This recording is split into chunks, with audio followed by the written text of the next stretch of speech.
Bonjour tout le monde, bienvenue sur Spotlight Carrosserie. On est toujours au studio SF à Montréal pour la captation du podcast et je commence toujours par remercier mes commanditaires. Donc, merci à Techno Combustion GMS, expert en sinistre pour les chambres à peinture depuis plus de 30 ans.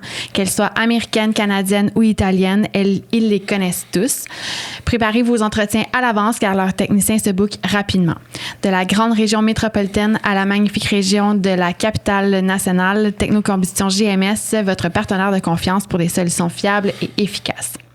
Merci à Pièces d'auto Atpac, la première entreprise québécoise à importer des pièces de carrosserie neuves dites similaires. L'industrie des pièces automobiles certifiées a vécu de grands changements au cours des 15 dernières années, alors que toutes les entreprises québécoises de ce marché précis ont été rachetées par le même géant américain, sauf Atpac. Si vous avez besoin d'une pièce certifiée CAPA ou non, je vous invite à consulter leur site Internet ou à communiquer avec eux au 1-800-363-9339. Merci à Unipièces OIM, courtier en pièces d'origine. Unipièces est une équipe de courtiers en pièces d'origine qui parcourt la province pour présenter plusieurs concessionnaires auprès des carrossiers. Ils soutiennent les carrossiers de nombreuses façons, que ce soit pour la recherche de pièces BO, le service de livraison, d'urgence, la négociation d'escompte et bien plus encore. Je vous invite à consulter leur site Internet ou pour découvrir tous leurs services ou pour les contacter directement. Pour finir, je vous invite, si ce n'est pas déjà fait, à vous abonner à l'infolette du magazine L'Autosphère où prochainement seront publiés les articles du podcast et plus encore. Vous pourrez être à l'affût de tout ce qui se passe dans notre magnifique industrie. Bien sûr, tous les liens des commanditaires seront sous la description de cette vidéo. Aujourd'hui, c'est la première fois que je reçois une personne pour une deuxième fois. Il était présent quand on a fait la captation du podcast de la CCPQ. Il est propriétaire de l'atelier Auto Italia à Montréal, membre du CA de la CCPQ et du GAA. Et aujourd'hui, en plus de venir nous parler d'un de ses nombreux projets, on fait le tour de son parcours professionnel. Je vous présente M. Tony Cutrone. Salut Tony, Salut, comment ça va? Ça va excellent. Dis-moi, comment on prononce ton nom de famille comme il faut? Cutrone. Cutrone. Mais ça va mieux avec un verre de vin rouge. Probablement que tu as dit mieux, c'est vrai. On commence tout le temps de la même façon. Comment ça commence tout ça pour toi? Ben, moi, ça commence, écoute, je suis issu du domaine de la construction. Moi, toute ma famille est dans le domaine de la construction depuis 1000 ans quasiment. Puis moi, je suis la petite brebis noire qui a décidé de m'aventurer dans le domaine de l'automobile. Puis ça, c'est depuis que je suis tout petit. Là. Écoute, à l'école, au secondaire, j'avais des livres, le restant de change que j'avais un peu, que mon père me donnait, après avoir acheté des paquets de cigarettes, je m'achetais des magazines d'auto et j'y lisais et tout. Toute ma vie, moi, c'est auto, cars, le style, la réparation, je démontais des affaires, je remontais. J'ai mis un peu d'argent de côté quand j'avais 15 ans, 16 ans pour quand j'ai eu mon permis de conduire à 16 ans, tout de suite à commencer à conduire. Puis je me suis acheté une auto la même semaine. Oh my God! J'ai eu une auto pour 48 heures et après ça, le samedi soir, la démonter complètement dans le sous-sol de mes parents, envahir le sous-sol complètement. Oh, no. C'était une vieille Camaro antique que j'ai toute restaurée depuis 3-4, à peu près 2 ans et demi, 3 ans, pour la mettre en 1000 morceaux. Et je voyais juste ma mère qui regardait ça, le sous-sol plein de pièces. Puis mon père lui disait, écoute, laisse-la aller. Laisse-la aller, c'est correct. Et j'aimais les autos. J'aime les autos. J'en suis un passionné, j'en suis un mordu. Pour que cette auto-là, ben, j'ai fait des concours. J'ai gagné quelques concours avec pour la revendre après. Alors, pour moi, c'était un défi. Fait que moi, je suis le type de personne qui aime se mettre des défis, des challenges devant lui et les accomplir. C'est la seule façon de m'enlever cette idée-là de ma tête et tout. Fait que c'est plus dans le domaine par rapport à l'auto. Puis après ça, ben, au secondaire, je me suis orienté vers un DEP, vers l'école de médecine de l'auto. Mais j'ai commencé tout dans le domaine mécanique. J'aimais ça démonter des affaires, remonter, concevoir des choses. J'ai fait des spécialisations là-dedans. Et c'est après finir mes études que Volvo est venu me chercher. Un ami qui m'avait donné mes coordonnées. Puis j'ai eu une entrevue chez Volvo, m'a engagé même journée et j'ai passé à peu près 6-7 ans chez Volvo. Puis entre-temps, ben, j'avais des petits jobs que je travaillais dans d'autres ateliers. J'ai travaillé pour M. Muffler pendant 40 ans, les week-ends et le soir, ben, j'étais pompiste chez SO. Tout dans le but. Écoute, tout dans les autos. Et moi, mon but, c'était de me ramasser le plus de sous possible pour... dans l'idée, éventuellement, de peut-être réparer des autos, des outillages et m'acheter mes affaires. Fait que travailler 3 jobs quand j'avais 19 ans, 20 ans. Pour moi, c'était du normal. Je sortais presque jamais avec des amis, occasionnellement, mais toujours pour retourner travailler pour gagner des sous, pour combler ma passion. M'acheter des outils. Snap-on, écoute, c'était mon meilleur ami. J'achète tous les outils, toutes les semaines. Fait que ça a toujours fait partie de ma vie, de travailler dans les autos.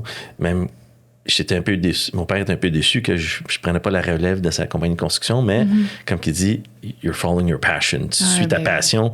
Et j'en remercie parce que savoir accepter son offre, aujourd'hui, il y aurait peut-être une autre vocation de ma vie. Fait que pour moi, les autos ils vont toujours faire partie de ma vie. Et ça a commencé par l'école des métiers. Je trouvais ça l'organisme super de fun à aller là comme à l'école. Puis mes 6-7 ans chez Volvo m'ont appris beaucoup. Mais là, attends, là, t'étais chez l'école des métiers, c'est quoi exact? L'école des métiers de l'automobile sur Saint-Denis. J'ai fait 2 ans, presque 2 ans. J'avais 18 ans, 19 ans. J'ai gradué de là. Et après ça, j'ai tout de suite commencé. Mais ça, c'est un DEP, là? C'est un DEP, oui. Mécanique? Mécanique. Fait que t'étais pas du tout dans la carrosserie? J'étais pas du tout dans la carrosserie. Ma vocation, moi, j'étais vraiment de la mécanique dans ma vision des choses. Okay.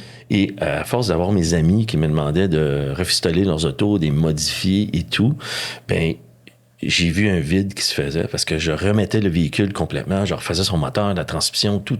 Ouais. Puis après ça, je donnais ce véhicule-là à quelqu'un, un autre atelier, pour faire la carrosserie, la peinturerie. Ah ouais, et à toute la fois que je recevais l'auto, il me manquait quelque chose. Ça, c'était pas à mon goût. Ça, je retournais le véhicule. Et c'est là qu'est venue l'idée, à un moment donné, je vais combiner les deux. Ça serait le fun que j'aille mon shop, que je puisse faire mes travaux de mécanique et mes travaux de carrosserie en même temps. Et que là, qui est venu en 2002. Après ça, j'ai ouvert mon premier atelier de carrosserie et mécanique et je comblais les 2 besoins. Ça veut dire qu'un auto pouvait rentrer à l'intérieur, je peux faire les travaux de mécanique, combler un dommage, un accident du véhicule dessus. Et je suis très pointilleux, je suis très attentionné. Je suis comme vraiment micro-attentionné aux boulons. C'était rendu que mon staff avait une obligation de peinturer les boulons et de mettre des marqueurs comme à l'origine. Mon idée, c'était tout le temps, on doit refaire ce que l'usine a fait lors de la réparation. C'était aussi simple que ça, sauf que ça prend beaucoup de temps. Alors, et là est venu pourquoi j'ai ouvert l'atelier de carrosserie conjointement. C'était pas mon départ initialement de faire de la carrosserie, c'était de faire la mécanique. Ça s'est comblé en 2002 à l'ouverture. Et là, de tout contrôler comment que la réparation, le process. Plus que je suis capable de faire les réparations à l'interne, plus que je suis capable de contrôler le narratif de la qualité, la réparation et tout. Avec les années, après 2002, j'ai été connu vraiment pour faire beaucoup de véhicules de luxe. Beaucoup d'autos sport. Et tranquillement, pas vite, est venue cette niche que j'ai comme développée de faire la réparation, c'est des autos de luxe. Et tranquillement, pas vite après, beaucoup de clients m'apportaient des véhicules de haute valeur dans notre atelier. Et c'est là qu'est venu comme l'association avec des constructeurs comme Ferrari, Bentley, Aston et différents, pour pas tous les nommer, là, qu'on a commencé à travailler avec dans un de mes ateliers. Alors, Attends, là. Comment tu fais, toi, petit mécanicien d'origine, pour dire, moi, je vais aller signer une entente ou avec un grand comme Ferrari, puis... Écoute, moi, le mot « non » n'existe pas dans mon vocabulaire. Pour moi, le mot « non », c'est juste un « oui » qui a été mal expliqué. C'est ça, ma philosophie. Mal compris, des fois. Ouais, exact. Ouais. Fait que je suis allé à cogner à la porte chez Ferrari. La première fois, mais évidemment, on m'a refusé. On m'a dit « non, merci ». Il voit, il y a un petit jeune de quelques années. Écoute, non, merci. Persistant. Donc, on est une autre week-end après. Écoute, si tu as besoin de moi, je suis réparateur, j'y répare, très nerveux, je redonne ma carte. Je pense que je suis allé 4 fois. Ah oui. La 5e fois, un gérant me dit, écoute, OK. Bon, peux-tu me réparer ça? Oui, on peut te réparer ça. Et écoute, on a tout fait sur le tour, là. Moi, c'était vraiment pour montrer mon talent, qu'est-ce qu'on est capable de faire. Ça a bien marché parce que quelques semaines après, il nous rappelle, puis tu réparais cette auto-là pour moi. Parfait. Et là est venue l'association. C'est sûr que quand j'ai quitté Volvo, ben Volvo était très déçu que je partais. J'étais quand même un des top techniciens là-bas. Ouais, c'est ça. Ben, ça a été mon premier client, corporate client, quand j'avais parti mon atelier, de réparer des Volvo. Et puis ça, j'ai fait ça jusqu'à récemment encore. Là, on a une belle relation avec Volvo. Faire la réparation, tout ce qu'il y a la carrosserie et tout ça là-dessus. Mais avec les années, ça s'est accumulé, surtout les autos sport. Et c'est ça mon terrain de jeu, que je suis super à l'aise. Moi, plus que l'auto vaut cher, plus que pour moi, c'est une facilité de travailler parce que on repart de la même base. C'est une auto qui a été construite à main et on va la traiter de la même façon, à l'attention aux détails. Et c'est ça qui nous a comme un peu sorti de l'industrie par rapport à maintenant, c'est vraiment notre attention aux détails. Un dossier ultra complexe, ultra bizarre, weird, problématique. Pour moi, c'est amène-moi-les, il n'y a pas trop. Parce que c'est un challenge pour moi. Ça a toujours été un challenge de oui, je suis capable de réparer cette auto-là. Même si je suis le premier dans la province qui va le réparer, donne-moi-les. Il y a une façon de faire, il y a une technique, une approche. On ne se laisse pas intimider par la valeur monétaire ou le véhicule, comment il est déposant. Écoute, il y a une méthodologie de travail, il y a une façon de travail et on doit de respecter l'auto. Et c'est ça pourquoi qu'aujourd'hui, tu me mets devant une auto qui vaut 10 millions de dollars. C'est comme, OK, cool, il y a une approche à faire dessus. Et ça a tout commencé, la même approche, en 2002, réparer un Volvo qui valait 10 000 $, bien, j'y donnais la même attention qu'aujourd'hui, une auto qui vaut 10 millions de dollars, j'y donne la même attention, avec la même passion, la même façon de faire. Fait que ça a commencé par ma passion. Et c'est ça que le monde sent quand ils viennent chez nous, que, écoute, le gars, là, wow! T'sais, je dis souvent à mes clients, bon, là, vous me laissez votre Bentley, ben, elle m'appartient. Ouais, elle m'appartient jusqu'à temps que je vous la redonne. Puis je vais tout faire pour la remettre comme qu'elle était avant. Fait que c'est un parcours qui est très unique parce que de nos jours, c'est pas quelque chose qu'on peut faire du jour au lendemain. Là. Puis, mais écoute, moi, j'ai du plaisir fou là, à le faire. Puis là, ben, on avance dans d'autres petits projets, mais c'est à peu près comme ça que ça a commencé tout petit. Là. OK, attends, j'ai 1000 questions. Là. Tu sais, comment tu fais pour... Oui, tu sais, là, mettons, tu vas voir le directeur de Ferrari et t'apportes une première job. Là, t'es sur le plancher là, à ce moment-là. Oui. T'as-tu des employés avec toi ou t'es toute seule? Oui, on est deux techniciens. Fait que t'as déjà parce que t'as une entente avec Volvo, mettons. Oui, exactement. Fait qu'eux t'amènent au moulin. Exactement. Moi, je vais rapatrier des véhicules là. J'ai une belle relation avec des différents concessionnaires. Ils nous amènent des véhicules, on fait la réparation, on donne un service vraiment hors pair. Moi, je m'acharne, c'est une expérience client. Ouais, moi, c'est vraiment personnalisé. Oui, j'essaie d'enlever la problématique ou le stigma de une auto une fois qu'il y a eu un accident, elle est plus bonne. Non. C'est pas vrai, ça. Non. L'auto, il y a des spécialistes, on va la remettre en état, on va la remettre belle et d'enlever parce que la carrosserie a toujours été dans le domaine de l'automobile le bas de l'échelle. Une fois qu'il y a une auto, un accident, c'est pas bien réparé, elle n'est pas correcte. C'est faux. C'est faux à croire, ça. Là. Ouais. Alors, moi, c'était un peu plus briser ce stigma-là. Alors, c'est vraiment donner un service à la concession et de dire, écoute, c'est un problème par rapport à ta carrosserie, on s'en occupe et on gère le tout. Et c'était un clé en main dans toutes mes opérations que je faisais. Et c'est ça, la facilité.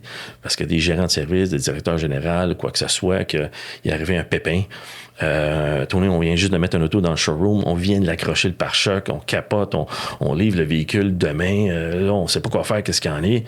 Je leur dis genre joke, OK, mais c'est quoi le problème? Ben, non, je m'en viens, je m'en occupe. Puis là, mais je restais plus tard le soir, je rentrais plus tard pour régler la problématique parce que je voulais que s'il y a un bug à la concession, ben ils savent que appelle Tony va s'en occuper. Toi, t'arrives avec la solution sur un plateau d'argent. On va la créer pour vous. On va s'organiser. Là, on peut pas changer le fait que le miroir s'est fait érafler. Ouais, c'est ça. On va le réparer. Même si j'ai besoin de mettre un technicien dans la concession, dans le showroom, pour défaire un composant, pour partir, pour revenir, on va rester plus tard le soir. Puis c'est arrivé des fois, j'avais des gars qui travaillaient jusqu'à 10h, 11h, minuit du soir, justement parce que cet auto-là devait quitter le pays ou s'en aller à l'extérieur en remorque, puis il fallait que ça soit réparé ou une imperfection. Fait que moi, c'est toujours de l'expérience client, service, qu'est-ce que je peux faire? Enlever la problématique du client, la mettre sur mes épaules, puis lui dire, écoute, Il n'y a pas de trouble, on va régler ça. Alors, c'est ça qui nous a un peu différenciés de plusieurs autres ateliers parce que moi, c'était comme sky's the limit. Il n'y a rien que je ne ferais pas pour un client. Là. Si je suis capable de changer la direction du vent pour un client dehors, là, je vais le faire. Et c'est ça qui m'a fait qu'après 30 ans dans le domaine, on a encore la notoriété et un des fleurons du Québec, un des top 10 ateliers par rapport à ce segment-là de véhicules. Puis je suis fier de le dire, puis je suis fier avec mon équipe qui est derrière ça aussi. C'est pas un one-man show qui a pu faire ça, mais c'est aussi une vision qui était claire dans ma tête de où est-ce que je veux m'en aller. Mon atelier, c'est ça que je veux que cet atelier soit représenté, que quelqu'un qui de Toronto, de Québec ou de Trois-Rivières a un type de véhicule, ben il pense à moi. Et j'ai toujours mis l'emphase là-dessus, là, la réputation de la personne qui répare le véhicule et comment qu'on le répare le véhicule. Et pas de couper les coins ronds et des fois de dire non. Écoute, non, je peux pas faire ça sur l'auto. Je donne pas justice à la réparation qu'on va faire sur le véhicule parce que l'auto, c'est un client aussi pour moi. Mm-hmm. La personne qui m'amène, c'est un client aussi, mais l'auto aussi, c'est un client. Parce que ma réparation d'aujourd'hui, elle va durer longtemps sur ce type de véhicule-là. C'est prouvé que ces autos-là vont rester sur le marché 20 ans, 25 ans, tandis qu'une auto standard va peut-être durer sur le marché 8, 9, 10 ans et d'autres encore. Alors, c'est mon nom qui est tout le temps sur la réparation. Puis quand on faisait une réparation sur une auto, bien, on le disait au client, c'est Tony qui a réparé le char. C'est nous autres qui l'a réparé ça. Vantez-vous. S'il y a un problème, vous vendez le véhicule, vous m'appelez et on va vous aider lors de la vente parce qu'on va prendre une auto de haute valeur qui a subi un dommage, bien là, il y a comme une réticence d'un nouveau acheteur qui veut acheter cette auto-là. Oh, il y a un dommage de 75 000 ou 40 000 de réparation. Bien, l'auto est plus bonne, je vais en acheter une autre. Puis c'était l'inverse. Non, vous avez une garantie dessus, puis s'il y a un bug, vous m'appelez. Alors, c'est vraiment l'aspect service que j'ai voulu vraiment développer depuis Mais tu aurais pu développer cet aspect service-là avec n'importe quel type de voiture, dans le sens que tu aurais pu ouvrir un atelier puis donner cette expérience client-là à monsieur, madame, tout le monde qui n'a pas nécessairement, qui mettons, en possession d'un véhicule standard. Mm-hmm. Toi, tu as décidé d'aller 3-4 coches en haut. Puis le top. Le top, c'est ça. Et c'était stratégiquement fait aussi pour mon plan d'affaires. Mon plan d'affaires était assez simple. C'était si je suis capable de faire la réparation du client qui a une Lamborghini, ben par défaut, tous ces autres véhicules vont venir chez moi. Certainement. Alors, il va être rassuré que je lui donne un gros jouet de 500 000 dans les mains. Il me fait un bon job. Il est smart, il me donne un suivi, il est attentionné. Ben, quand il y aura ces autres types de véhicules à faire, ben, c'est un no-brainer pour moi. C'est que j'appelle Tony puis il va régler le tout. Tandis que aller un client à la fois est plus long. Puis, des fois, c'est stratégiquement où est-ce que tu es situé. Alors, pour moi, c'était directement d'aller dans le plus haut segment, d'aller me faire une niche et d'utiliser cette niche-là contre les autres constructeurs aussi. Parce que quand je me présentais chez un constructeur comme, mettons, Rolls-Royce, ben vous n'êtes pas client chez nous encore. Comment qu'on pourrait être client? Ben c'est parce que je sers déjà les autres constructeurs. Alors, il y a un point d'intérêt. Et aussi au niveau des assureurs qui voyaient qu'ils étaient rassurés quand ils nous apportaient un véhicule. Écoute, ils travaillent avec plein de ces domaines-là, plein de constructeurs, de tout. Alors, on est en bonne main. Alors, pour moi, c'était facile parce que j'avais cette vision-là dès du départ. C'est ça que je veux aller. C'est comme un athlète qui visualise déjà, je me rends aux Olympiques dans 4 ans, puis c'est là que je veux aller. Et pas juste faire ça à un niveau d'un véhicule où est-ce que des fois, l'industrie bouge rapidement, des questions financières. Moi, si la job était moins payante, puis je faisais un travail de qualité, c'était correct pour moi. C'était plus de comment je laissais ma signature sur l'auto et de qu'est-ce que j'aurais pu faire de mieux durant ce process-là de réparation quand je livrais le véhicule. Fait qu'il y avait des fois des heures que je livrais un véhicule un samedi, l'auto stationné dans mon stationnement, puis je me faisais tout un mea culpa. Bon, ce dossier-là, qu'est-ce que j'aurais pu faire de mieux? J'aurais-tu pu être plus efficace ici? La job est-tu parfaite? Je me mettais tellement de pression parce que je veux que cette auto-là soit 100%. Puis s'il y avait un bug qu'on a comblé durant le process de réparation, ben, comment je peux l'éliminer dans la prochaine fois pour que mon expérience client soit meilleure. Fait que tu sais, des fois, mes collègues m'ont regardé et disent, le char, Tony, le char, il est parfait. Arrête d'en chercher. Hein. Ouais, mais ici, tu gosses à la corde. Écoute, remets-y une deuxième fois un lustre sur les pneus. Je veux qu'il shine encore plus parce que, bon, il est correct. Il est bon. Mais pourtant, tout le monde te regarde. Non, Tony, le char, il est bon. Ouais, je sais, mais je veux juste voir. C'est comme un coureur qui court le sprint de 100 mètres en 9,5. Ben, il veut voir est-ce que je pourrais le courir en 9,3. Ouais.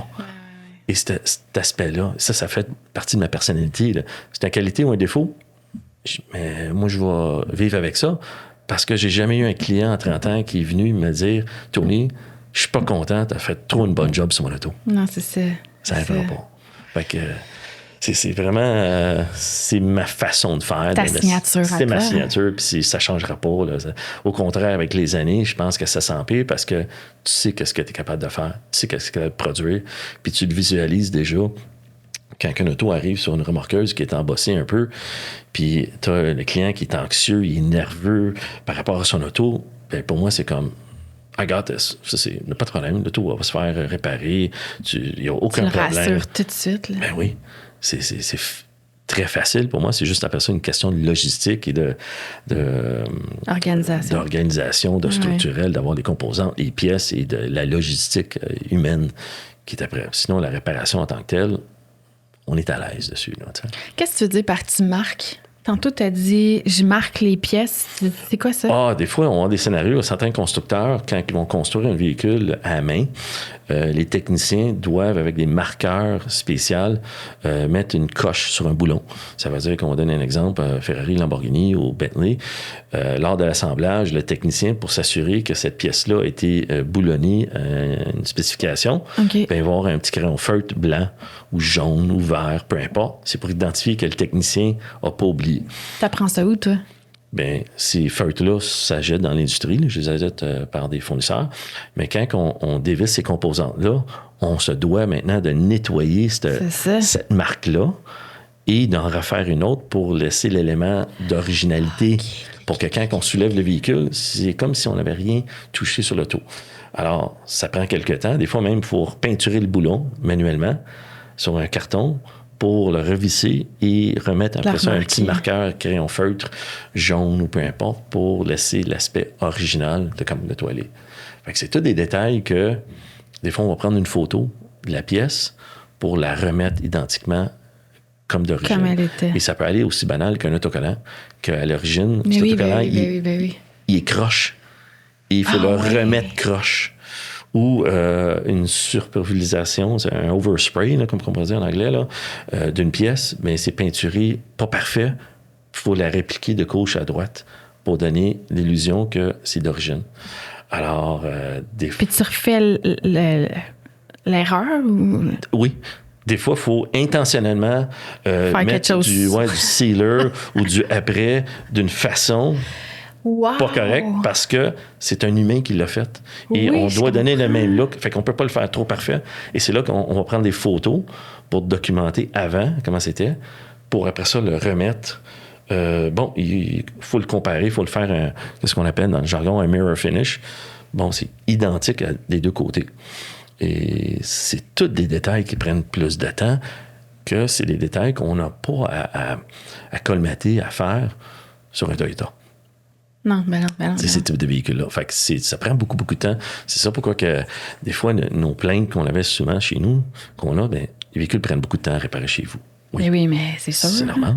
Prend du temps à la fabriquer aussi. C'est fait à main. C'est ça. Cet auto-là sort pas de l'usine en 25 minutes de construction comme un Yaris.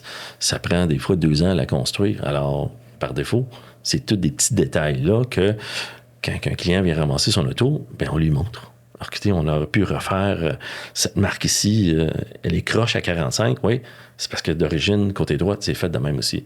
Parce que le technicien, à ce moment-là, l'a fait pas parfait. Alors, il faut répliquer avec perfection l'imperfection. T'as-tu écouté le film Ford contre Ferrari? Oui. Moi, j'étais allée le voir 7 fois au cinéma, ce film-là. Puis tu sais, quand il y a demandé, il rentre chez Ferrari, là, puis tu vois comme... des moteurs, tu vois les techniciens en train d'assembler pièces. Je capotais bien raide. T'as-tu déjà rêvé ou t'as-tu déjà fait à une visite, mettons, dans un fabricant comme ça directement? J'ai eu la chance de faire quelques fabricants. Okay. Et il y a 5-6 ans, j'ai eu le privilège, Ferrari m'a invité à l'usine de fabrication en Italie. J'ai invité mon oncle qui était là. Écoute, je pense qu'il en pleure encore. C'est des accès privilégiés et ils nous ont rentré vraiment dans l'assemblage. Ça veut dire qu'on voit les véhicules se faire assembler, on voit la provenance, dans quel pays ils s'en vont, et c'est vraiment assemblé avec chacun des techniciens avec passion. Les autres, c'est une fierté d'avoir à travailler dans cette usine-là. Et c'est la même chose dans plein d'autres constructeurs comme Aston, Bentley, Rolls-Royce. Toutes ces marques de signature, il y a une fierté de faire la réparation parce que quand ils envoient une dans la rue, ben, ils savent qu'ils ont contribué à faire l'installation d'une composante, et ainsi de suite.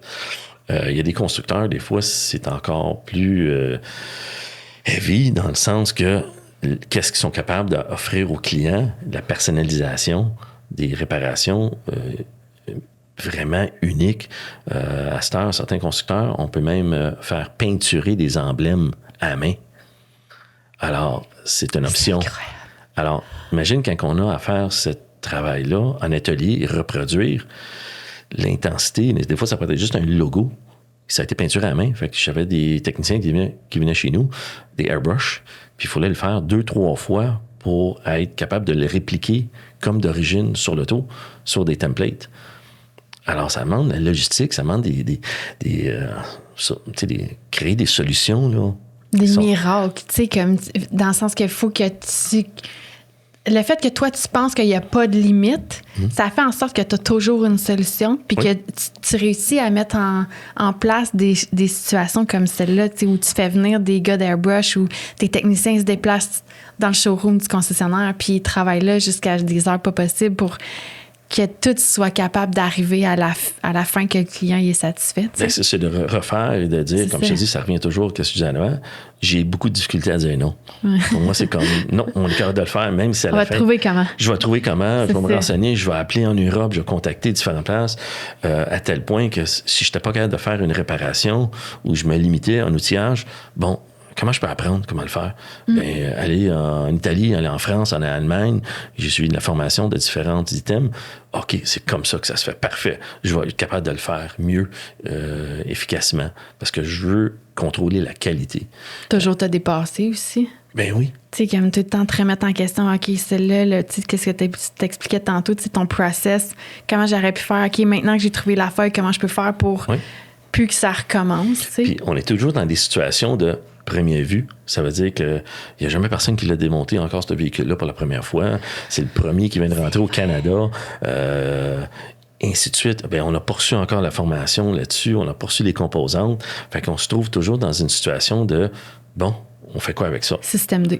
Oui. Alors, on trouve une solution. On crée une solution. Fait que tu es toujours mindé à, bien, écoute, il y a un problème, on va les régler, et non juste de jaser du problème ou de le critiquer. Fait que ou de paniquer. Oui, exactement. Rester sur tu sais, devant la situation, puis de dire, my God, il n'y a jamais rien qui va t'arriver d'en face si tu continues. Ça aide, après ça, dans plein de segments de ta vie aussi. Ben oui, régler, c'est sûr. Je reviens toujours à l'auto de, bon, comment on règle ça pour le client? Le client, il est important devant moi.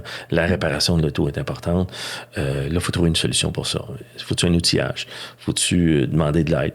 Et moi, je ne me gêne pas de poser 10 questions, à savoir comment, pourquoi, parce que j'aime pas ça répondre à des questions qu'on n'a pas fait quelque chose de correct sur l'auto, ou tu savais que c'était pas ça le meilleur choix. Pourquoi tu as fait cette façon-là? Alors, c'est vraiment de tout le temps... Tu es dans une situation où est-ce que chaque jour est différent. Il n'y a pas une journée qui est pareille dans la réparation de l'auto. Là. Ça, c'est hot, ça. Ben, c'est hot, c'est challengeant, mais c'est sûr qu'à la fin de la journée, t'es brûlé. T'es brûlé, puis tu sais pourquoi tu t'es levé le matin. Fait que le soir, tu réfléchis à différentes choses, tu repars, mais tu repars avec quelque chose de nouveau, un nouveau challenge, un nouveau go, puis tu réussis, ben je l'ai faite. OK, c'est cool. Ouais, puis là, tu te pousses encore plus, tu te pousses encore plus. Fait que c'est très intéressant. Il n'y a pas de journée. Tu sais, tu es entrepreneur aujourd'hui. Oui. Tu travailles-tu encore sur les autos? Je dirais, des fois, je le fais, et ça me calme. Oui, c'est clair. Oui. Parce que là, avec les années, on est technicien, on est mécano. Ouais. Après ça, on est devenu carrossier un peu, carrossier. Mais on n'est pas homme d'affaires, on n'est pas. C'est ça. Et on connaît très bien notre craft, notre spécialisation et tout. Mais après ça, toute la gestion d'affaires...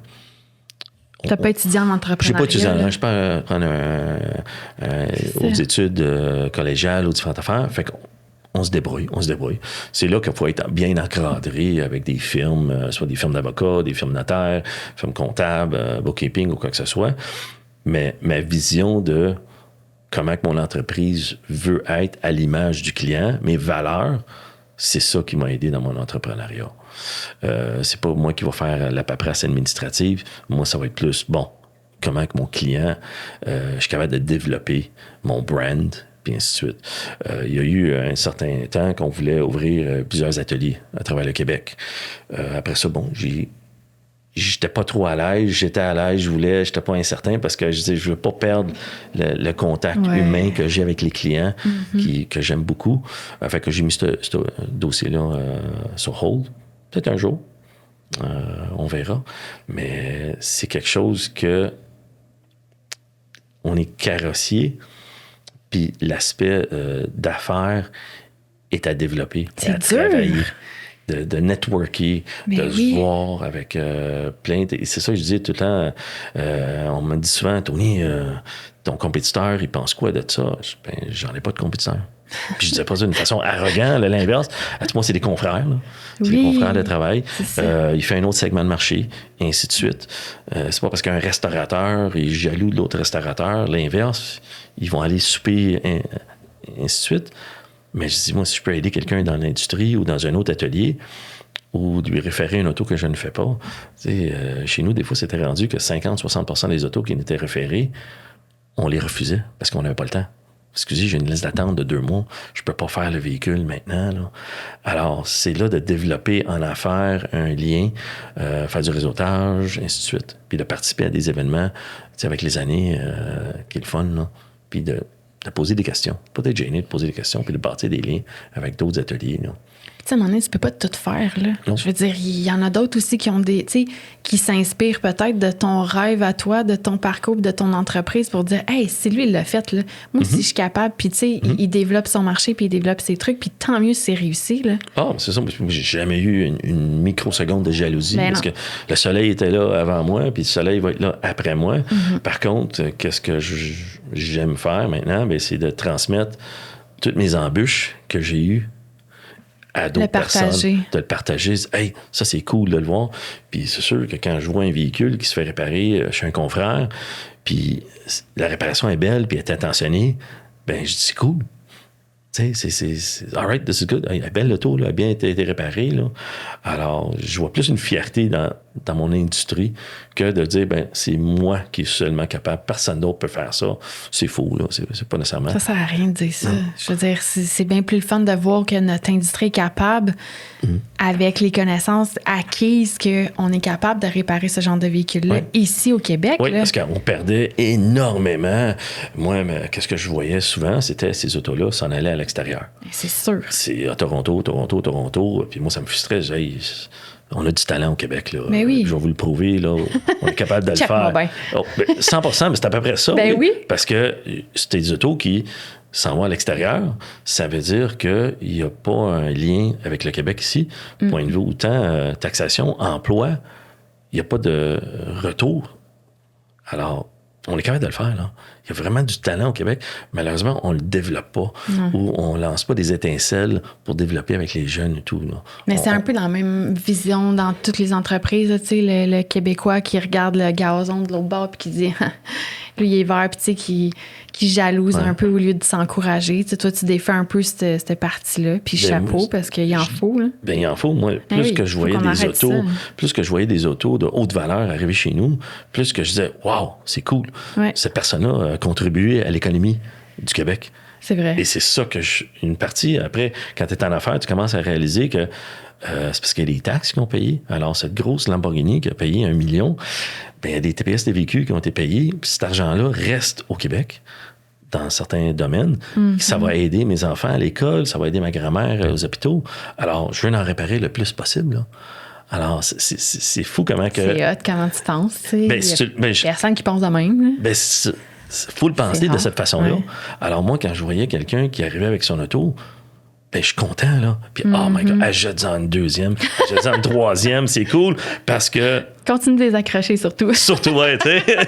Prête-là à ton chum un samedi soir, puis qui t'es rare. Mais, je veux dire, parce que il s'en venait chez nous.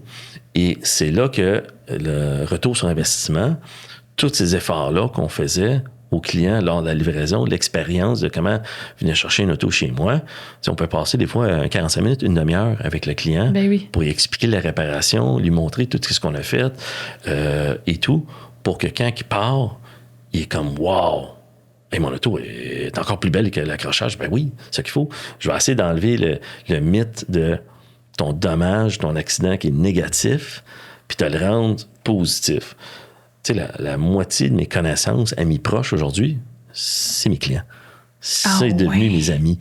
Mes firmes professionnelles, sans exception, c'est tous mes clients, c'est tous mes amis parce que ils me confient quelque chose qui est ultra personnel. Très, très personnel à eux autres. Puis on dit, je trust juste toi. Dis-moi qu'est-ce qu'il faut que je fasse. Alors, avec 30 ans dans le domaine, ben, on les côtoie régulièrement dans des événements ou quoi que ce soit. Puis il y en a certains qui c'est devenu des amis, il y en a d'autres qui c'est devenu même des membres de ma famille, là, aussi intimes que ça.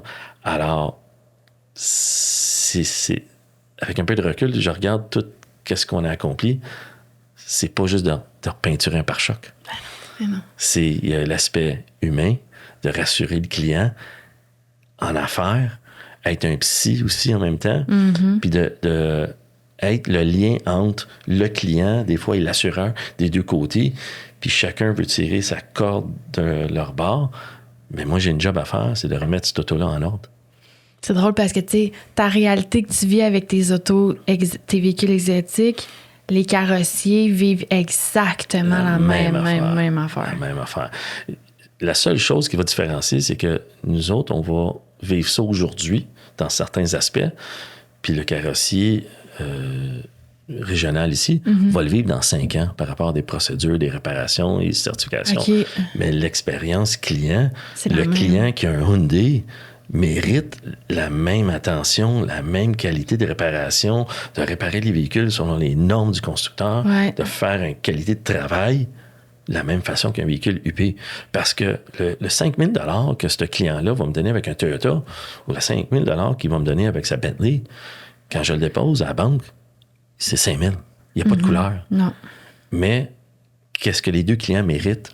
C'est vraiment le meilleur job qu'on peut faire. Et être reconnu. On est rendu là dans les ateliers. Là, présentement, là, on voit ça là, quand le véhicule est réparé. À la fin, il y a certains ateliers qu'il y a soit l'agent de liaison, l'estimateur, le directeur d'atelier qui sort avec l'assuré pour aller expliquer en détail l'estimation, les réparations, puis montrer sur le véhicule les changements, puis tout ce qui a été fait. Puis ça en prend des fois du temps parce que le client il a besoin là aussi jusqu'à la fin d'être rassuré puis changer ce que tu as dit tantôt, tu sais, de mon expérience négative de l'accident finalement est devenue une expérience positive puis j'ai aimé ça, tu sais, pas l'accident mais l'expérience de la réparation, ça a été agréable quand même, tu sais. Oui, bien, parce qu'il faut comprendre que déjà quand un client rentre chez un carrossier, peu importe, il n'y a aucun client qui va rentrer en disant... Ils sont pas contents. Là. Hey, je suis tellement content d'avoir accroché ma Porsche aujourd'hui, là, puis tu vas la réparer. On est nerveux, on a de l'anxiété. Qu'est-ce qui va se passer? Le processus, c'est pas du day-to-day qu'on revit ça. Là. C'est pas comme aller faire l'épicerie à Maxi, là, puis dire, bon, c'est comme ça, ça va se passer. Alors, la moitié de la réparation, c'est l'auto, mais l'autre, c'est l'encadrement du client. Exact. Et de rassurer et de tisser les liens et de vraiment prendre le temps de parler avec son client, lui expliquer l'heure juste. J'ai réalisé avec les années, plus tu es cru et direct et transparent, il y a tellement de problèmes qui sont évités. Bien, c'est clair. Et c'est dès du départ. Et de comme, pas péter la balloune, mais de comme dire les vraies choses comme qu'ils sont. Écoutez, votre auto, là, elle vient d'arriver aujourd'hui. J'ai pas une date quand elle va être finie. Tu sais, des fois, dans notre domaine, on a à peine des clés dans nos mains. Demain, elle sort. Que le client nous pose la question, mais quand est-ce que mon auto va être finie? C'est ça. je vous mentirais, tu sais. Alors, c'est d'être transparent dans le process de tout et de leur dire et de aussi leur donner un compte rendu, une fois de temps en temps. Des fois, des photos, un petit courriel. Et c'est là qu'un client se sent rassuré. Parce que qu'est-ce qu'on va faire aujourd'hui? C'est juste préparer ce client-là pour sa deuxième visite. Parce qu'aujourd'hui, peut-être, avec tout cet effort-là qu'on vient de faire, ça n'a pas été une job très lucrative. Parce que, bon, ça a pris trop de temps, on a assumé une pièce, on a défait un composant. Mais le vrai gain, c'est de revoir ce client-là à la deuxième fois chez vous. C'est là que tu sais que, bon, ça s'est bien passé la première fois, correct, et le repeat customer qui va venir, que, je l'ai reconnu, on a réparé son Honda, lui, il y a 2 ans, puis là, ben, il nous amorte la Toyota de sa femme.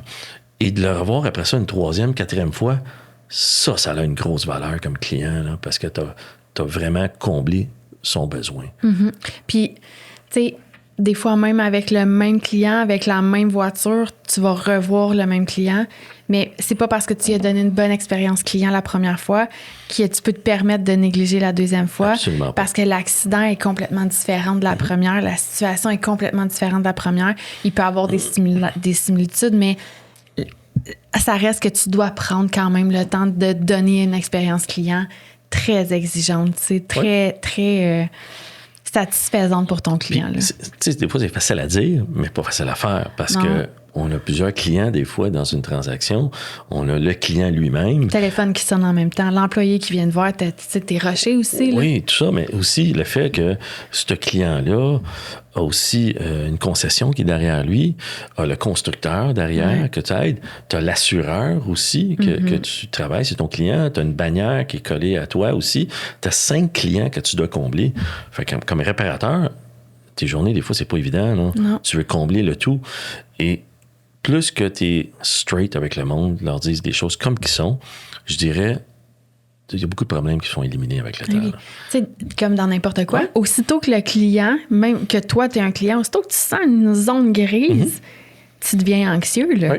Tu le sens à travers les gens qu'il y a quelque chose. Là, fait que t'es mieux d'être transparent puis de dire les vraies choses. Premièrement, tu as une meilleure crédibilité au bout de la ligne, puis ton client il a beaucoup plus confiance en toi. Là. Ben, c'est là qu'il vient encore, c'est comme ta réputation. Ouais. Parce que j'ai certains de mes bons amis aujourd'hui ont été des clients qu'il y a eu une erreur qui s'est glissée, un bémol qui s'est fait, une problématique, le client est revenu, ça s'est pas bien passé, il y a une défectuosité sur une pièce qu'on a mis, et la façon qu'on a réglé le tout, le client s'en rassuré. Parce que lui, il part en disant, bon, ça s'est pas bien passé, il y a eu un bug, mais ils ont tout colmaté ça, ils ont tout arrangé ça, puis le gars, il a été correct, il est fair, puis il est bien passé, il a refait un suivi encore. Wow, OK. Finalement, il revient une deuxième fois, il revient une troisième fois, puis même à tel point que ce client-là refaire du monde, dit, écoute, va là, parle-y au gars, tu vois, il est correct, il sait son affaire, parce qu'il sait que s'il y a un bémol, ça va être réglé. Fait que la réputation du magasin, là, c'est indispensable de comme protéger dans l'industrie dans ton choix. C'est sûr que, comme je te dis, des fois, c'est facile à dire qu'à faire. Il y a des journées que des fois, on veut juste comme mordre tout le monde. Quelqu'un. Mais c'est avec les années que tu développes un peu un talent de négociateur, de parler. Puis aussi au niveau des assureurs, de tout, d'être connu que, OK, j'ai pas de plainte de chez vous. J'ai pas d'histoire. J'ai pas d'histoire d'horreur qu'un client vient. C'est ça. Plus d'une facilité que si je vous réfère quelqu'un ou je vous parle de vous, ben j'ai pas trop. Le gars va régler la situation. Fait que c'est là la réputation, comment c'est important, là. Et pas juste de penser au moment. Aujourd'hui, des fois, c'est que, le client s'en rendra pas compte. Le client verrait pas ça. Oui, il va s'en rendre compte. Les clients savent, le web, sont plus à l'affût. Mais l'information est beaucoup plus accessible aussi, là. Ouais. Comment que tu as fait pour... tu sais, ton rêve, c'était que ton entreprise, tu avais un rêve d'entreprise, mais ça t'a amené à devoir lâcher le fait d'être technicien puis de devenir que entrepreneur. Oui. T'as-tu une période de deuil? Oui, parce que des fois, c'est sûr que je je me questionnais, Ouais. est-ce que c'est difficile pour moi d'être entrepreneur parce que c'est pas ma force. C'est ça. Les études, tout. Tu sais, moi, faire un courriel à quelqu'un, là, je déteste ça. J'ai pas le téléphone, je veux y parler. J'adore l'aspect humain C'est ça. Ouais. et tout, là, ou des scénarios. Viens me voir. On va se parler 2 minutes. Alors, l'aspect, ça a été mon premier amour, Ouais. la mécanique et tout.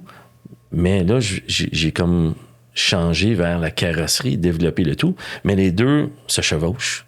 Oui, mais tu sais, comme tu lâches le fait que tu travailles sur les autos maintenant, tu le fais faire par des autres, par d'autres techniciens. Puis toi, tu dois comme prendre le rôle de celui qui est le chef d'orchestre, Oui. tu sais, un peu. Oui. Est-ce que tu avais déjà rêvé à être ça ou toi, dans ta tête, c'était comme l'entreprise aura l'air de ça, mais moi, je vais continuer de travailler ou tu voulais arrêter de travailler sur les autos? Non, j'ai jamais voulu arrêter à tel Ok. point que des fois, même les week-ends, je bisounais sur certaines affaires où j'assistais les techniciens, où je coachais les techniciens de façon de faire, et ainsi Ok. de suite. Puis je trouvais ça le fun. Plus que je vieillis, là, j'étais à l'aube de mes 50 ans, là, que je voyais des techniciens plus jeunes, puis je leur transmettais de l'information. C'est là que je trouvais que c'était le fun. Ouais, le Fallait de cette partage. façon-ci, fallait ici. Ça, c'est un truc que tu peux faire.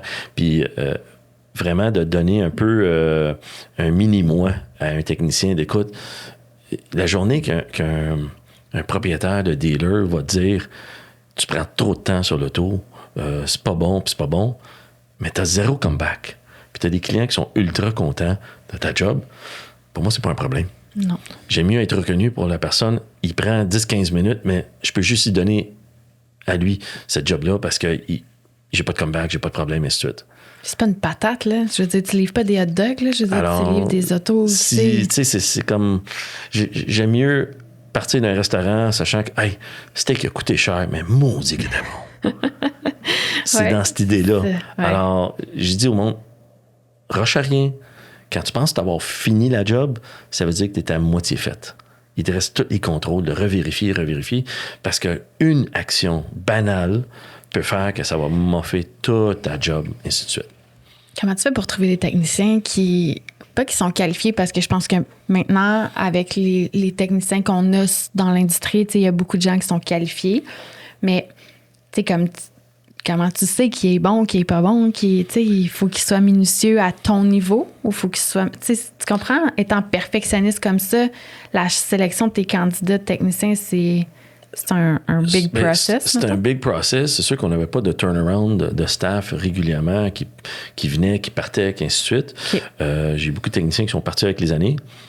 L'ironie, c'est que les 3/4 sont tous revenus après quelques années parce qu'ils voient qu'est-ce qui se fait dans l'industrie. Où est-ce que, malheureusement, c'est de la pression. On doit livrer le véhicule. Go, go, go, go, go. Puis nous, c'est l'inverse total. C'est non, c'est correct. Prends ton temps. Laisse faire. Cours pas, mais fais-le comme il faut. Démonte, lave-les 2 fois, ainsi de suite. C'est une autre façon de faire complètement. Il y a certains qui sont intimidés par réparer des grosses autos. Ouais. Puis il y en a d'autres qui aimeraient ça juste à la journée longue. Moi, je misais toujours sur les traits de caractère de la personne. Ça veut dire qu'est-ce qui est willing à apprendre, est-ce qui est willing de se faire coacher. Avec les années, on a essayé différents scénarios. Du monde de l'extérieur. J'ai eu du monde de l'Italie, j'ai eu du monde de la France qui sont venus travailler chez nous. Il y en a d'autres. Après ça, j'ai décidé de prendre 2 techniciens très, très jeunes puis de les former, les mouler à ma façon. C'est sûr que c'est un long process. C'est un gros gamble parce que tu te dis, bon, est-ce que cette personne-là, après 4, 5, 6 mois, va être sollicitée par quelqu'un d'autre pour aller travailler? C'était ma réalité.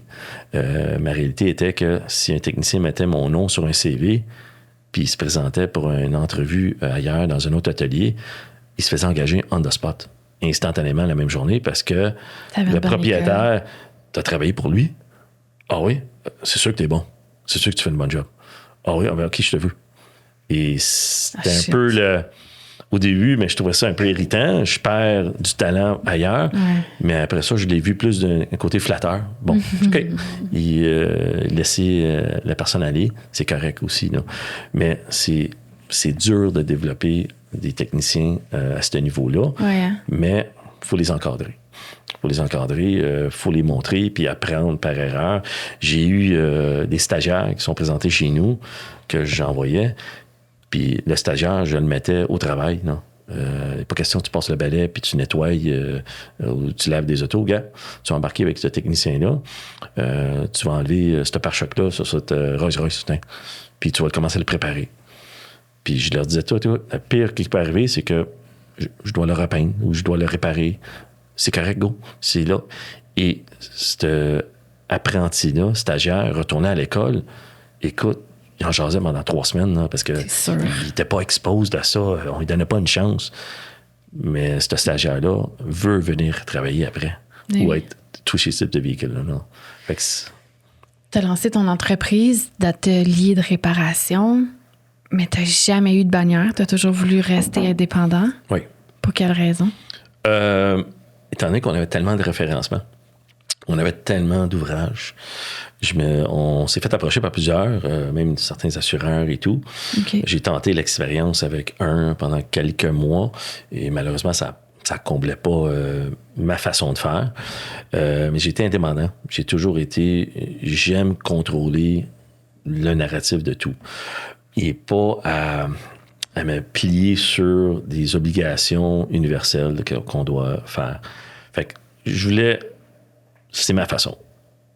T'aimes avec pas le client cadre, et défendre les intérêts du client. J'ai des valeurs qui sont très précises de le juste équité. Puis des fois, de faire quelque chose juste parce que on n'a pas le choix, parce que la bannière dit de faire ça, ça me cherchait pas. Mais on avait l'ouvrage. Là. J'ai des autos qui viennent de partout. Là. J'ai des autos qui viennent de Toronto, de Québec, des États-Unis et tout. Fait qu'on refuse des autos à tel point qu'on était, jusqu'à récemment, il y a 4-5 ans, avant la COVID, écoutez, ça n'a pas de sens. On refuse la moitié des autos qui rentrent ici parce que, désolé, on ne fait pas ce type de véhicule-là. Allez dans tel atelier, allez dans tel atelier. Est-ce qu'on s'ouvre un deuxième atelier pour les autos qu'on ne fait pas? Du standard. Ouais. Et la COVID est arrivée, puis ça a comme tout ébranlé nos cartes partout, parce que, bon, il y a quand même un marché là, tout le monde les fait, puis c'est correct, c'est juste qu'on va peut-être utiliser des matériaux qui sont différents. T'sais, on achète qu'est-ce qui est le meilleur. Quand j'ai des fournisseurs qui venaient me voir, ils me présentent des produits. C'est quoi ton meilleur vernis que tu as sur le marché? Parfait, c'est lui que je vais essayer. Donne-moi ta meilleure pâte pour nettoyer les autos. Donne-moi ton meilleur savon, ainsi de suite. Puis surtout, avec des affaires d'environnement. S'il y a une version plus éco-friendly, je veux celle-là. Mais je t'ai pas demandé le prix, je veux l'essayer. Alors, je l'ai toujours fait à ma façon. Ça t'a réussi. Je suis content. C'est peut-être parce que j'ai un petit peu une tête dure des fois dans certaines affaires. Faut avoir une tête sur ton chose, mais je suis très ouvert de quoi que ce soit.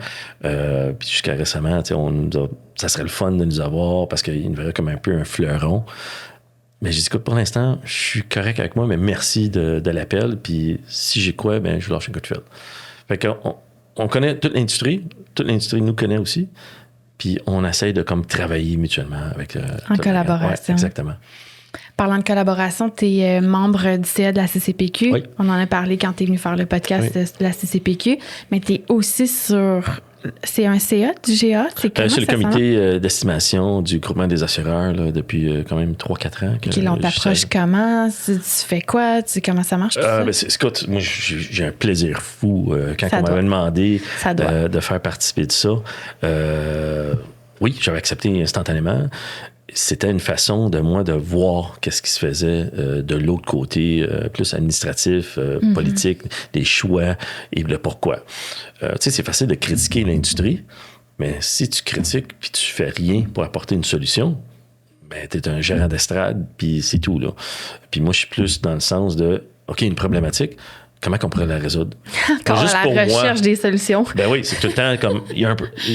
on peut créer un problème. Il n'y a pas aucun problème qu'on ne peut pas régler en se parlant. Fait que c'est sûr, quand on m'a approché pour ça, super, cool, yeah. Je me rappelle de ma première rencontre. Écoute, je pense que c'est la première fois que j'ai pas dit un mot de ma vie dans un forum de monde. C'est intimidant. Je faisais juste à regarder puis essayer de comprendre le quoi, le où. Puis un des collègues à côté, il dit, Tony, es-tu correct? Ça va. C'est beau. Parce que normalement, je change avec tout le monde, je veux savoir, je veux m'intéresser et tout. Puis en arrivant à la maison, c'est ça que ma copine disait. Puis comme ça s'est passé ce soir, hey, j'ai pas dit un mot. Je vais juste écouter. Mais Maintenant, avec un peu de recul, 4 ans plus tard, écoute, je veux pas manquer une réunion. J'ai vraiment j'ai un horaire ultra chargé et je veux être là.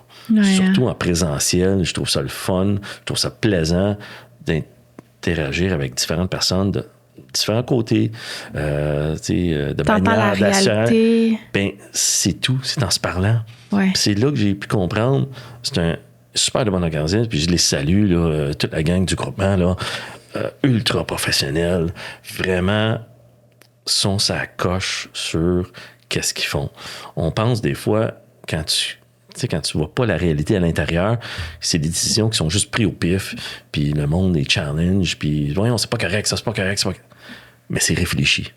Chaque décision qui est prise au groupement est analysée, scrutée à la loupe, réfléchie, elle est passée dans un tordeur de tout le monde là, et vraiment dans un process là, d'équité, uniformité. C'est sûr que on doit faire pour l'industrie. C'est ça. On peut pas rendre 100 personnes sur la table heureux. Il va toujours en avoir quelques-uns qui ne seront pas des deux côtés. Il y en a d'autres qui pensent que c'est trop, il y en a d'autres qui pensent que c'est moins. Mais ça, c'est un organisme que vraiment, là, bravo, on doit être content qu'on a ça au Québec. Mm-hmm. Est-ce qu'ils peuvent en faire plus? Comme toute chose, oui. Est-ce que c'est un gros bateau qui est dur à tourner? Oui. C'est un process. C'est pas quelque chose que, on en parle aujourd'hui, puis demain matin, c'est réglé. Ça passe par des systèmes de tout. Mais c'est le fun que maintenant, ils ont une ouverture où est-ce qu'ils s'impliquent encore plus dans l'industrie. Ils vont dans des ateliers. Des enquêteurs ou des surveillants vont appeler les propriétaires, leur poser des questions. Puis tu m'envoies des photos, puis tu m'en faire quoi? Je veux venir voir comment tu répares ces autos-là pour apprendre. C'est pas juste la police, là. Non, et c'était ça il y a plusieurs années par comment tout le monde voyait ça, incluant moi-même. Que voyons, c'est quoi ça? Il n'y a pas d'écoute. Ou est-ce qu'aujourd'hui, c'est l'inverse total? Il y a une grande écoute. Vous avez une inquiétude?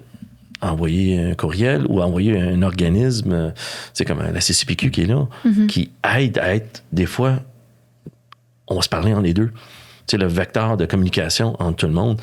Puis plus qu'on se parle, plus qu'on se transmet l'information, plus qu'on est capable de faire évoluer, mais d'éduquer. Puis dans ma problématique, c'était ça, c'est que on disait des fois non, mais on savait pas la réalité, le pourquoi du non. Puis les liens que j'ai, que je transmettais des informations, comme au groupement, des recherches et tout, ça a permis aujourd'hui de faire évoluer encore plus rapidement, de dire, OK, c'est comme ça. Ça, c'est l'aspect technique qu'on n'avait pas avant, que là, peut-être, on a un privilège. Fait que moi, j'ai hâte aux réunions. Je suis pas un gars qui... Je déteste les affaires de Zoom meeting, mais j'aime ça l'écoute parce que j'analyse et j'écoute tous les propos et de voir, bien, OK, le bug ici, c'est parce que il ne sait pas ou il n'y a pas le vrai data, et ainsi de suite. Puis, quand on prend nos décisions, ben c'est vraiment fair. Tout est fair, tout est juste. Et c'est pas quelque chose qui est fait juste comme sur le bord d'une table que 2 personnes ont décidé puis c'est assumer la décision. C'est équitable. Fait que j'ai jamais sorti en regardant ces associations-là dire c'est négatif. Au contraire, c'est bon. Ça m'en prend. Ouais. Si on veut que l'industrie grandisse, il faut qu'on se parle. Ouais. Moi, je suis tellement jalouse de... Tu sais, j'aimerais tellement ça à être juste observateur sur le truc du GA, dans les rencontres du GA. Juste, tu sais, fermer mes micros, fermer tout. Je vais même pas parler, je vais juste entendre les gens discuter entre eux autres. Je trouve ça tellement important. C'est parce que des fois, il y a des points de vue d'un côté de la médaille. Ah ouais, que t'as pas. C'est tellement... Ouais, je le vois de cette façon-là. Puis des fois, dans même mes conversations, mes propos vont aller, ça va plus vers le bénéfice de l'assureur. Ouais. Mais c'est parce que c'est vrai, je comprends cette réalité qu'il vit. C'est pas à lui à régler ça. Mais je comprends aussi le consommateur. Puis moi, je suis entre les deux. Je veux faire la réparation. Par contre, je vais toujours défendre aussi les intérêts de l'auto, leur dire qu'est-ce qui est juste et justifiable, qu'est-ce qui est nécessaire et payable. Ce qui ne l'est pas aussi, tu sais. Alors, je pense que pendant des années, il y a eu des lacunes là-dessus, qu'on n'a pas monté le ton, mais verbalisé nos propos. Puis là, maintenant, ça commence à se faire. Puis on le voit, là. Il y a beaucoup d'items qui se sont ajoutés lors d'une estimation standard qui n'étaient pas là il y a 4-5 ans. Et ça, c'est à cause de l'industrie qui parle à comme le GA, mais qui parle aussi plus ouvertement avec des assureurs. Écoutez, c'est ça la réalité qu'on vit aujourd'hui. Comment qu'on doit travailler ensemble. On peut pas... T'as besoin de moi, j'ai besoin de toi. Let's talk. C'est ça. Puis tu sais, en même temps, là, c'est que ça sort les gens de leur vision unique. Tu sais, les gens travaillent dans leur quotidien, dans leur réalité. Puis là, ça leur permet d'ouvrir cet horizon-là puis de dire « Oh my God, j'avais pas eu cette information-là, mais vu que j'ai eu cette information-là, maintenant, mes actions vont être différentes. Oui. » Ça, c'est hyper important. Là. C'est grâce à UGA, puis à la CCPQ, puis à ces tables de communication-là qu'on peut avancer tout le monde. Bien, plus qu'on se parle, plus qu'on règle des bugs. Exact, c'est ça. Si chacun veut juste tirer de la corde, bien, il y a personne qui va gagner. Ça a juste créé des frictions. Puis quand tu rentres dans une chambre avec déjà une friction, bien, tu pars avec un pas de recul et pas avec l'ouverture d'esprit de dire, écoute, comment qu'on règle ça? Comment qu'on peut mutuellement, notre client, le desservir? Et c'est ça qu'il faut toujours penser. Mais le client, c'est l'auto et le client. il y a toujours deux clients là, qu'on sert là, quand on vient. On aurait pu parler des heures et des heures, Tony, mais on avait envie de parler de ton parcours professionnel, mais aussi de ton nouveau projet. Oui. Puis au moment où ce podcast-là va être mis en ligne, le projet va être déjà lancé. Mais j'avais envie qu'on en parle pendant la captation parce qu'il va y avoir de la publicité au niveau de ce projet-là. Tu sais, on va promouvoir ce projet-là. Mais j'avais envie que tu nous l'expliques, toi, dans tes mots. L'idée arrive de où? Qu'est-ce que tu veux vraiment faire avec ce projet-là? Bien, ça, c'est arrivé il y a 2 ans quand j'étais aux États-Unis quelques jours. Parce que je me disais, j'approche mon 50 ans dans 2 ans. Okay.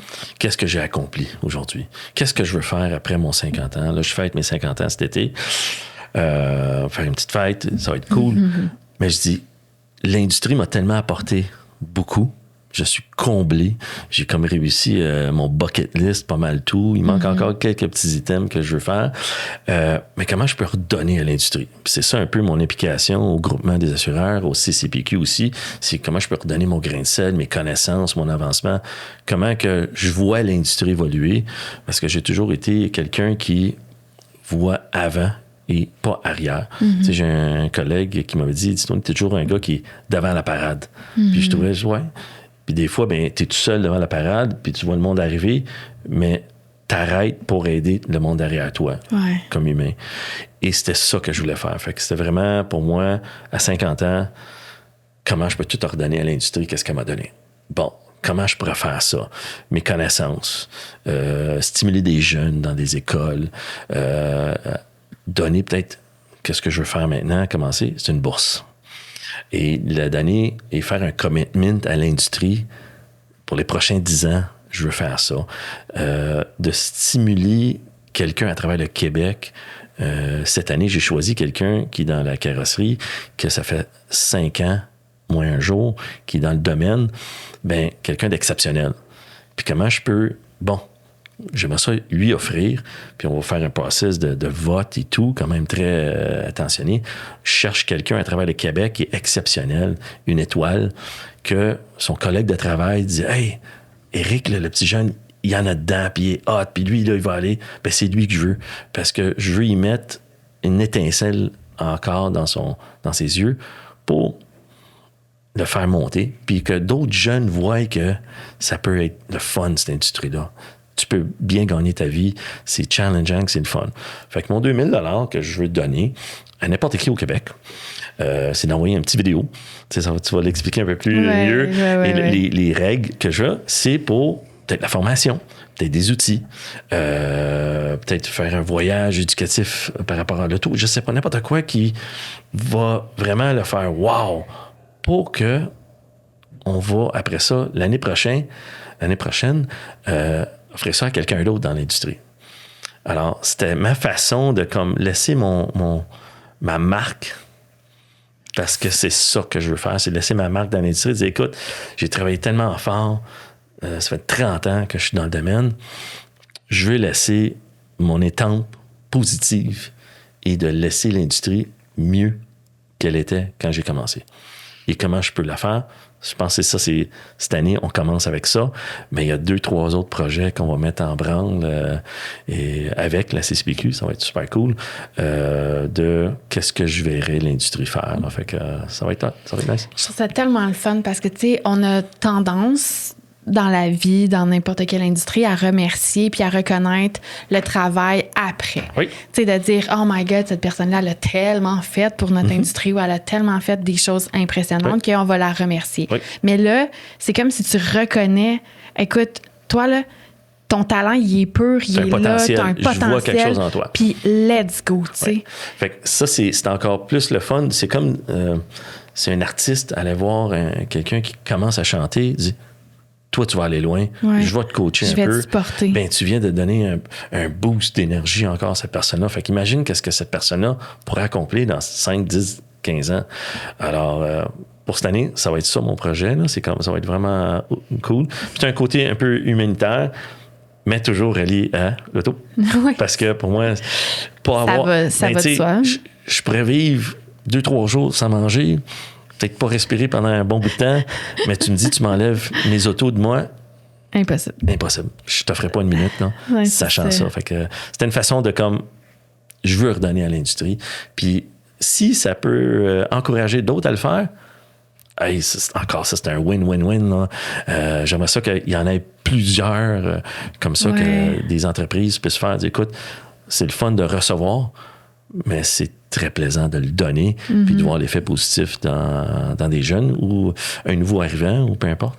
Puis tu sais, là, c'est ton idée de base, puis tu as un engagement pour les 10 prochaines années, mais tu sais, je serais curieuse de voir dans 10 ans, quand tu vas dire, je vais fêter mes 60 ans, puis que tu vas dire, ça fait 10 ans que je donne 2000 $ à toutes les années, ton projet va ressembler à quoi, tu sais? On sait pas, tu sais, des fois, on plante une graine, puis après, ça prend une direction qu'on n'attendait pas. J'ai hâte déjà à l'an prochain pour d'autres items qui sont dans ma tête. Tu sais, mes idées, comme je dis tout le temps, je veux les sortir de ma tête, c'est en les faisant. Ben oui, exact. Pour faire en passant à l'action. À d'autres items. Avant qu'on termine, est-ce qu'il y a quelque chose que tu aimerais rajouter ou... Non, mais je voulais te féliciter pour ton podcast. C'est vraiment cool. J'en regarde régulièrement, puis c'est plaisant, c'est le fun à écouter.